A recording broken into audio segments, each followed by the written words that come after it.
All praises due to the Most High, family. We back with another Acres Anime review. I just finished watching episode 11 of Sentenced to Be a Hero. And family, this clearly was my favorite episode of this series.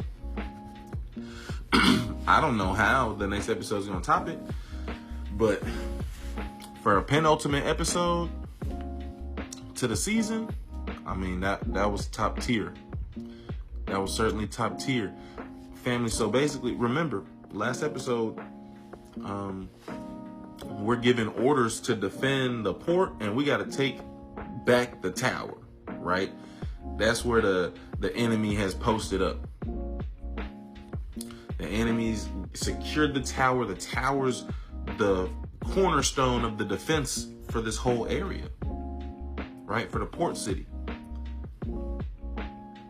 And I believe there's some like ferries trying to get into the inland district, right? We fighting out on the port, and I think there's some ferries going underground to try to get to the inland district, right? Now we see Kivia with her uncle, and she's obviously suspicious of him, as am I.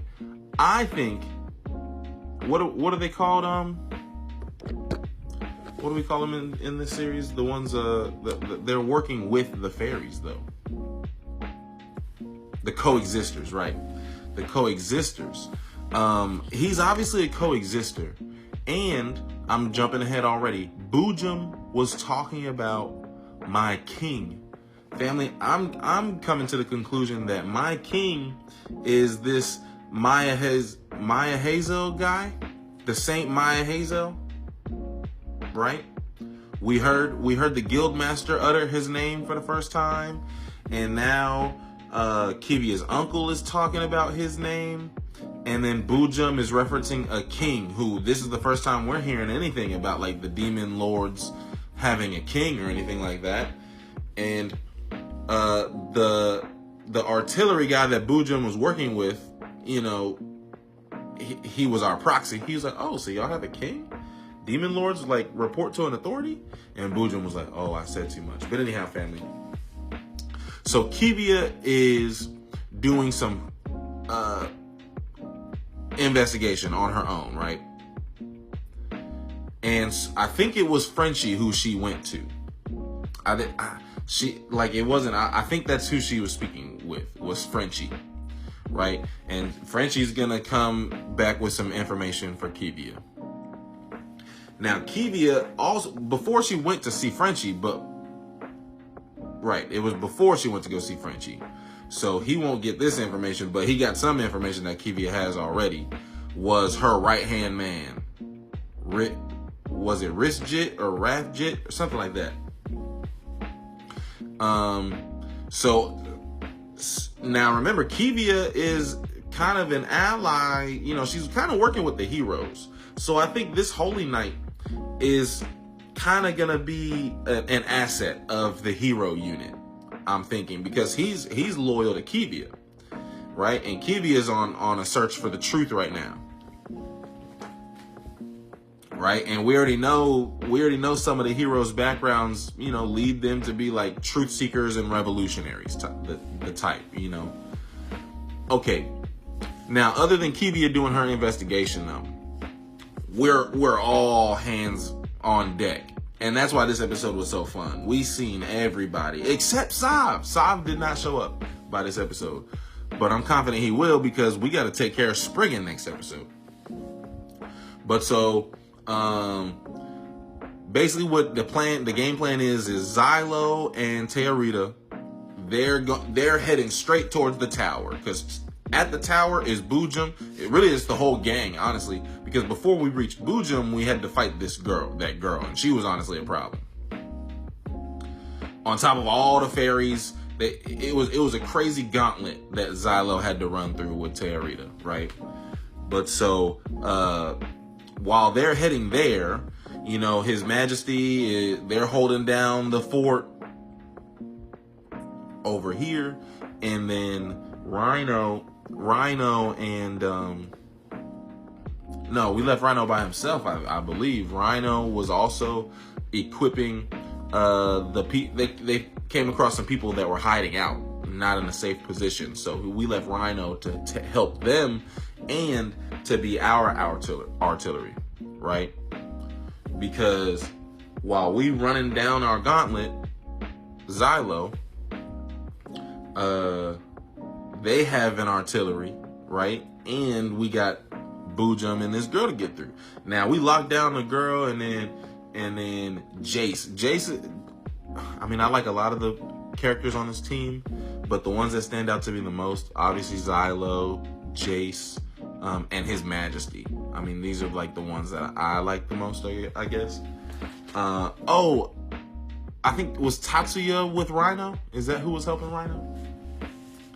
And I believe that's the case. So anyway, we locked down the girl that on the way to Boojum.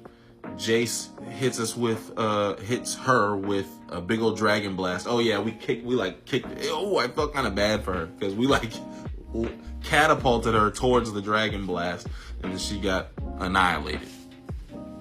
But see, that artillery guy was making it a problem because he was shooting at Jace and dang, I forgot the Neely. But so he hit them with the moves and dodged everything, and then hit the finishing blow on the girl. So now we cleared the way for Boojum, and this was like, woo! I mean, this was really like the meat and potatoes of the episode, right? And so we going in. Boojum is now I'm extra worried about Spriggan. Boojum is as strong as I was expecting Spriggan to be. Like we had to go all out. Xylo and Teorita were both kind of talking about like, hey man, like this is the most dangerous thing that we've done. You know, ain't no guarantee that we're gonna come out of this like unscathed, you know. But they double down, you know, their connection is their bond is reinforced, you know, and because Teorita says, Xylo's concerned because Teorita literally only has one life, right? Whereas Xylo can be reborn. But Teorita says, well, but your memories, you may be reborn, or come back, but your memories, it's at the cost of your memories.